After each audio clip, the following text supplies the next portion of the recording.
About half of the global economy depends on nature, and the strength of nature's ecosystem depends on biodiversity. Yet the world's ecosystems have degraded significantly in size and condition, resulting in about $500 billion in annual losses, according to the United Nations. Even with this financial damage, few investors fully understand its potential impact on investments.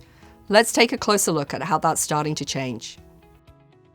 The diversity of all organisms and their ecosystems represent biodiversity, which nature needs to produce the renewable resources that support a significant part of the global economy. The impact and the risks are not specific to agriculture only. Sectors across the entire economy are highly exposed to nature-related risks, primarily through their supply chains, such as apparel and consumer goods. With potential to spark investor interest in this issue, on April 25th, China will host the second half of the Convention on Biological Diversity to flatten biodiversity loss by 2030 and recover biodiversity by 2050. As the Paris Agreement in 2015 brought the world to consensus on climate change, hopes are that this meeting will do the same for biodiversity. The event in China may spur momentum in investors' stewardship and investment efforts around biodiversity loss through three key investor initiatives. The first is the Finance for Biodiversity Pledge, which includes 85 investment firms and banks with $14 trillion in assets who have committed to protect and restore biodiversity through their finance activities and investments.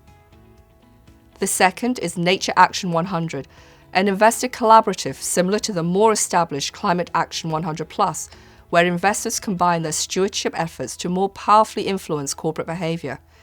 Nature Action 100 intends to collectively engage with companies and governments to mitigate biodiversity loss, aligned with the goals set out by the Finance for Biodiversity Pledge. The third is the Task Force on Nature-Related Financial Disclosures, which aims to offer tools to shift finance towards nature-based solutions. The Earth Day celebrations this week will highlight how much we all depend on a healthy environment, and the World Economic Forum identifies biodiversity loss as one of the top 3 risks to the economy over the next decade. We expect global regulators to continue to ramp up efforts to regulate the systemic risks of nature degradation in the coming years.